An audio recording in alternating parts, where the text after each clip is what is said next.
Hello friends, in this video we are talking about gluconeogenesis pathway. So let us see the introduction, gluconeogenesis and the applied aspects. So where does gluconeogenesis occur? First, what is gluconeogenesis?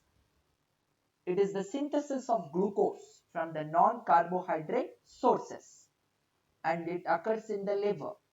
Have we come across one more process occurring in the liver? Urea cycle. Urea cycle also happening in liver. What else is happening?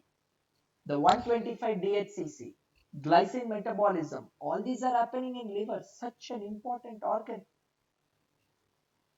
Let us see gluconeogenesis. This is very easy. So it is just a combination of glycolysis and Krebs cycle. So if we know the glycolysis and Krebs cycle, we are just joining them. That's it. Okay. And we need to know here that it is the reactions will be same as that of the glycolysis and the gluconeogenesis. Okay. So here what important is, we have to remember this four key reactions. Please remember this four key reactions which I am telling you now. Okay. Number one, glucose 6 phosphate to glucose by glucose 6 phosphatase. Then fructose 1,6 bisphosphate to fructose 6 phosphate by fructose 1,6 bisphosphatase. Next, this one, glycerol on kinase phosphorylated glycerol 3 phosphate on dehydrogenase DHAP. And then one more, oxalacetate to PEP through PEP PepsiK, that is phosphoenol pyruvate carboxy kinase. This is important. These are the four key reactions. Now let us see with the glucose alanine cycle. Okay, the Cori cycle and the Cahill cycle. So this is the Cori cycle in the muscle.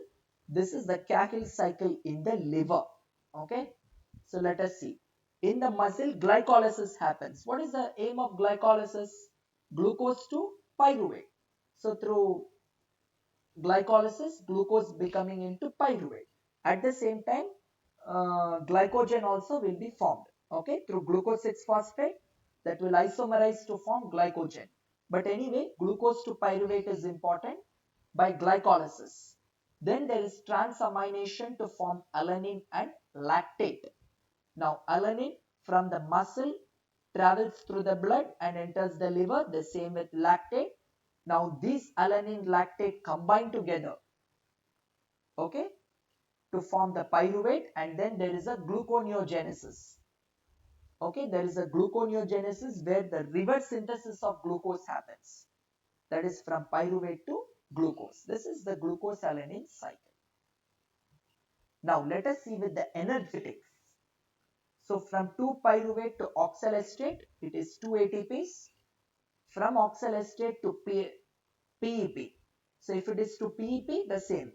So from pyruvate to oxalacetate is also 2 ATP. From oxalacetate to PEP also 2 ATP. The same with 3PG to 1,3-BPG, it is 2 ATP.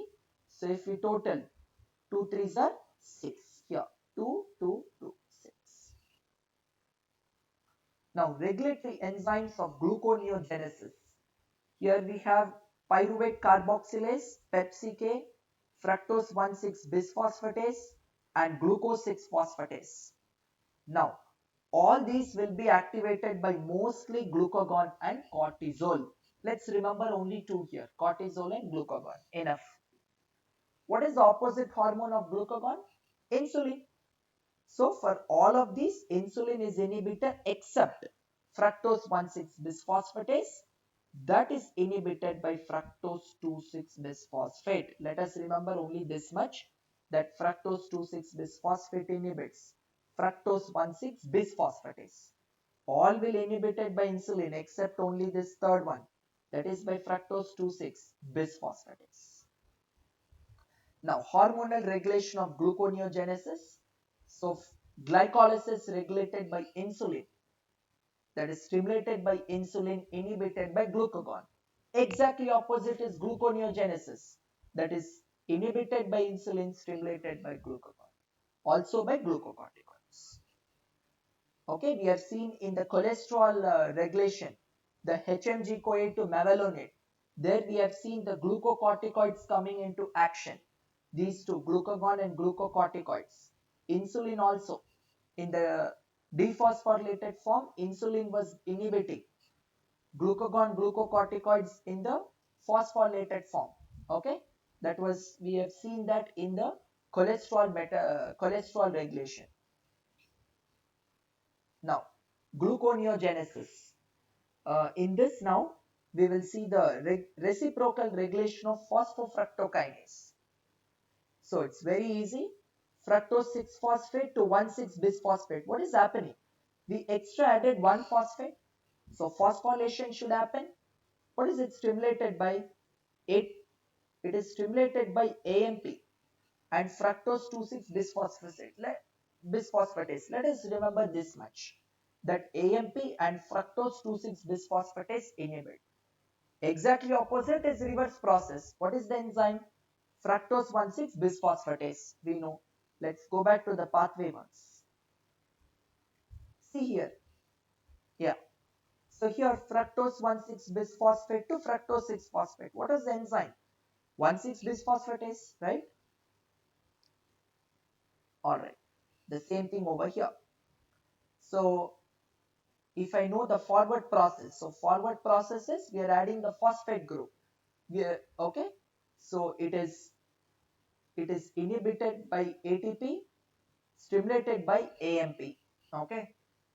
The exact okay. So it will be exactly reverse when we go back to fructose 6-phosphate. That's all. That is, AMP will inhibit, fructose 2,6-bisphosphate will also inhibit. They'll become inhibitors. Okay. What will be the stimulator? Citrate. Okay. Now, what is the significance? Main important thing is maintain glucose level up to 12 to 18 hours. What is the advantage of gluconeogenesis? That is this one. So when you're asked what is the advantage, I want you to mention this point. Maintain glucose level up to 12 to 18 hours. This is very important. Now, what are the substrate we will see in detail? Lactate, glycogenic amino acids, glycerol, propionyl-CoA. Let's see. This is lactate. The last 10th step of glycolysis, lactate to pyruvate by LDH. So lactate by LDH, NAD plus NADH to pyruvate. Let's see with alanine. So alanine on ALT, alanine transaminase, alpha ketoglutarate to glutamate will get pyruvate. That is transamination. This is glycerol. I already told you in the pathway of the gluconeogenesis itself.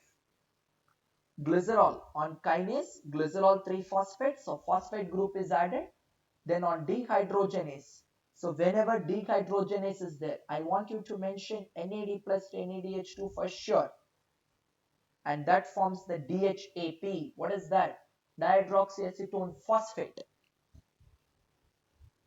This is with propionyl-CoA. We have seen this in beta oxidation also. The same I will repeat now. So propionyl-CoA on ABC. What is ABC? I told you in beta oxidation. ATP, A for ATP, B for biotin. Biotin is a vitamin. C is CO2. So ABC. We will get D-methyl-malonyl-CoA. So by racemase, D is converted into L. That's all. Just remember that much. Rest everything is same. Just D is becoming into L. Okay. Then on mutase, it is becoming into succinyl-CoA. B12 is the cofactor. Let us see the applied aspect. So pyruvate carboxylase deficiency.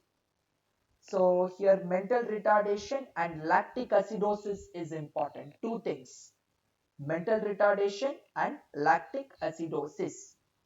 Coming to malignant hyperthermia, actually this is more related to physiology because we have this ryanodine receptor which is going to, like, it is going to remove whatever excess calcium is there in the sarcoplasmic reticulum. It's going to balance the calcium which is there in the muscle. Okay, and if this is not happening, there will be so much of heat. Why this heat? ATP creates so much of heat, right? And again same lactic acidosis is coming. But remember that these, like a pyruvate carboxylase, malignant hyperthermia, ethanol, these are all very rare diseases. Okay, but what is important here is the ryanodine receptor, which is going to prevent excess calcium entering into sarcoplasmic reticulum, so that ATP will not prevent, ATP will not increase the heat generation. Then coming to ethanol, ethanol as in this inhibits gluconeogenesis. Okay, so here it leads to hypoglycemia. This is important. So this ethanol excess ingestion lead to hypoglycemia, very harmful for the cells, ethanol. Okay, so the references from where I've taken, that brings us to end of the video. So thank you so much. I'll see you in the next video.